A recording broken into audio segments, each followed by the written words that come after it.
Hello दोस्तों, स्वागत है आपका आपके अपने चैनल मार्केट सपोर्ट में। दोस्तों, आज की इस वीडियो में हम डिस्कस करने वाले हैं टाटा मोटर्स के बारे में। अगर आप देखोगे तो टाटा मोटर्स के जो हालचाल हैं वो पिछले कुछ दिनों में बिगड़े ही हैं। और बेसिकली अगर देखा जाए तो इकलौता टाटा मोटर्स भी नहीं है जिसके हालचाल ख़राब हुए हैं। ख़राब तो मार्केट ही हुआ है, पूरा का पूरा मार्केट। तो इस समय पूरे मार्केट में स्थिति भले ही खराब है, लेकिन टाटा मोटर्स के लिए कुछ खबरें निकल कर आ रही हैं। अच्छी और ख़राब दोनों तरीके की खबरें हैं। दोनों हम डिस्कस करेंगे कि आखिरकार क्या न्यूज़ निकल कर आ रही है, और वो मैं आपको बताऊंगा भी। ठीक है, तो मैं स्टार्ट करता हूं, लेकिन साथ में हम दो और स्टॉक्स के बारे में भी डिस्कस करने वाले हैं दोस्तों, तो वो भी आपको बेसिकली पता रहना चाहिए। ये देखो, Tatas 3 big 25 launches to maintain electric car leadership. तो यहाँ अगर आप देखोगे तो टाटा की तरफ से एक न्यूज़ जो है निकल कर आ रही है। इस खबर में लिखा हुआ है दोस्तों कि टाटा लगभग 3 नई इलेक्ट्रिक व्हीकल जो है लॉन्च करने वाली है। और ये सब क्यों होने वाला है, क्योंकि जिसकी लीडरशिप थी ना इलेक्ट्रिक कार्स में, हालांकि लीडरशिप तो इसमें अभी भी है, क्योंकि अभी भी कोई दूसरी ऐसी कंपनी है नहीं जो इतनी इलेक्ट्रिक कार बेच पाए, भारत में स्पेशली मैं बात कर रहा हूँ। लेकिन अगर आप देखोगे तो ये 3 और नई कार मतलब लॉन्च करने वाली है, जिससे कि इसकी लीडरशिप जो है मेंटेन रहे। एक और चीज़ है, देखो पहले तो यहाँ पर लिखा भी है टाटा हैरियर CB। यहाँ पर आप देख रहे हैं टाटा हैरियर .ev। तो ये आने वाली है हैरियर की ईवी कार। और हैरियर आज तक की मार्केट की, आप कह सकते हो भारतीय मार्केट की सबसे एग्रेसिव SUV आपको देखने को मिलती है 5 सीटर में। तो बेहतरीन कार है, नो डाउट। इसकी क्वालिटी परफॉर्मेंस पर कोई डाउट नहीं है, लेकिन अब इसमें EV भी आने वाली है। अब अगर हम आगे बढ़ें तो टाटा सफारी .ev आपको देखने को मिलेगी। सफारी एक लेजेंडरी कार है, ये भी आप जानते हैं, और कोई नई कार नहीं है। हाँ, इसके वर्जन्स डेफिनेटली बदलते हैं, लेकिन कार तो पुरानी है, ये बात भी आपको मालूम ही होगा। तो टाटा सफारी एक इसकी अपनी लेगेसी है, और वो EV में आने वाली है। और टाटा सेरा, इसकी भी काफ़ी लंबे समय से बातचीत निकल कर आ रही थी कि सेरा, आपको याद हो तो बहुत पहले एक कार आया करती थी टाटा सेरा करके एक कार आया करती थी। अब वो डायरेक्ट अब नॉर्मल वर्जन में नहीं आएगी, अब डायरेक्टली आपको EV में ही आती हुई देखने को मिल रही है।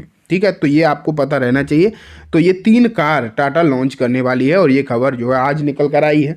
तो मार्केट के लिहाज से भी इसकी जो इम्पोर्टेंस है वो बढ़ जाती है, तो आपको इस पर ध्यान देना चाहिए।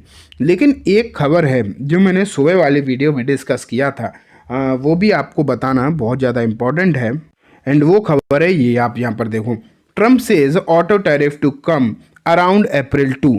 तो यहाँ अगर आप देखो, जो भारतीय कंपनीज़ पर नहीं, वो तो पूरी दुनिया में ही टैरिफ का लेकर जो हल्ला मचा रखा है आजकल ट्रम्प ने, तो वो अगर आप यहाँ पर देखोगे तो अभी तक मेटल पर सबसे ज़्यादा समस्या देखने को मिल रही थी। लेकिन अब अगर हम देखें तो अब यहाँ पर जो है बात निकल कर आ रही दोस्तों ऑटो के लिए।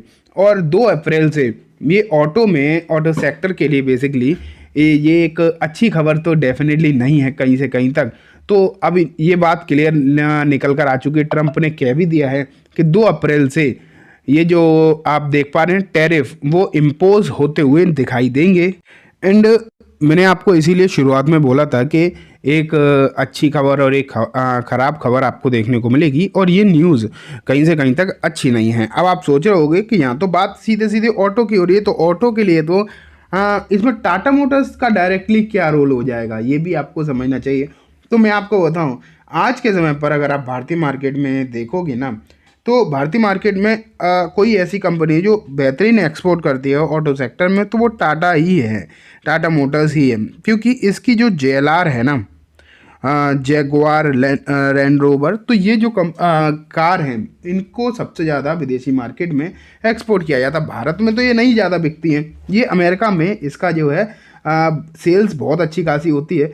तो आप ये कह सकते हो कि टाटा मोटर्स पर इसका जो है सबसे ज़्यादा इम्पैक्ट आपको देखने को मिल सकता है। इसलिए मुझे लगता है कि आपको यहाँ पर कहीं ना कहीं समस्या देखने को मिल सकती है, इस बात के चांसेस पूरे दिखाई दे रहे हैं। तो अब आप यहाँ पर नज़र तो बना कर रखेंगे ही, क्योंकि टैरिफ जो निकल कर आ रहे हैं 20 से 25% होते हुए दिखाई दे ही रहे हैं। और वैसे तो लोगों का ये भी कहना है आज के समय पर, अगर आप देखोगे तो ये भी कहा जा रहा है कुछ लोगों की तरफ से कि मतलब ऐसा नहीं है कि ट्रम्प टैरिफ करते रहेंगे, भारत उसका कुछ रिप्लाई नहीं कर पाएगा। डेफिनेटली मैं तो कह सकता हूँ रिप्लाई करना ही चाहिए, कुछ ना कुछ भारत को तोड़ निकालना चाहिए, कुछ ना कुछ तोड़ निकालने की ज़रूरत है भारत सरकार को, और मुझे विश्वास है कि भारत सरकार कोशिश भी करेगी।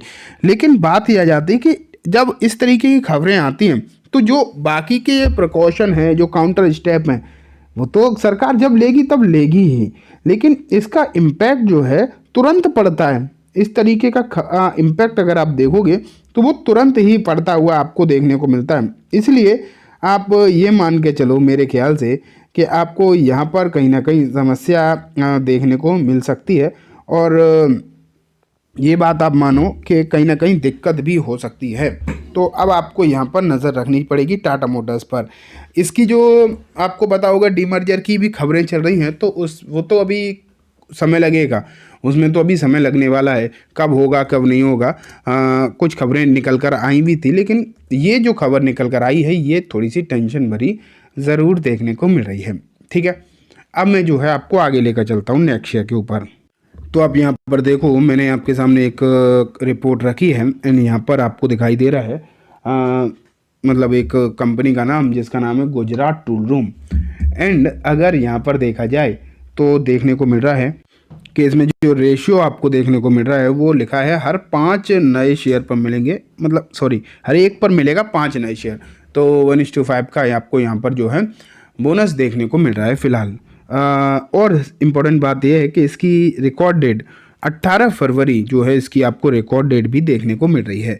मैं आपको पहले वैसे भी कई बार बता चुका हूँ, गुजरात टूल रूम जो कंपनी है ना, ये हमेशा मतलब थोड़ी सी सिचुएशन इसकी अच्छी नहीं रहती, ख़राब ही देखने को मिलती है। तो ये मान के चलो आप कि इस पर बहुत ज़्यादा ध्यान नहीं देना चाहिए इस कंपनी पर। मैं सिर्फ वो दिखा रहा हूँ आपको जो मतलब इस तरीके की खबरें निकल कर आ रही हैं, लेकिन ये काउंटर थोड़ा रिस्की है, ज़्यादा रिस्की है बेसिकली। ठीक है, तो आप यहाँ पर देखो दोस्तों, इस डिविडेंड वाले शेयर का नाम मैं आपको डायरेक्टली बता देता हूँ। इसका नाम है HAL, हिंदुस्तान एरोनॉटिक्स लिमिटेड। कितना डिविडेंड है? 25 रुपये पर शेयर का। ठीक है, यहाँ अगर हम देखें कि आखिरकार इस मतलब इसकी रिकॉर्ड डेट क्या है, इसकी भी 18 फरवरी आपको रिकॉर्ड डेट देखने को मिल रही। ठीक है, तो दोस्तों ये बात हो गई कम्प्लीटली तीनों ही शेयर्स के बारे में। उम्मीद है आपको सब कुछ अच्छे से समझ भी आ गया होगा। अब मैं इस वीडियो को यहीं ख़त्म करूँगा। जाने से पहले बस एक बार बोलना चाहूँगा, वीडियो अच्छी लगी हो तो इसे लाइक करना, चैनल को भी ज़रूर सब्सक्राइब करना, जाते जाते बेल आइकन भी दबाना, जिससे कि जब भी मैं कोई नई वीडियो डालूँ आपके पास नोटिफिकेशन सबसे पहले आ जाए। एंड दोस्तों ये वीडियो सिर्फ और सिर्फ एजुकेशन एंड इन्फॉर्मेशन पर्पस से है, तो इसे किसी भी तरीके की बाइंग सेलिंग की रिकमेंडेशन के तौर पर बिल्कुल भी ना देखें। Thank you.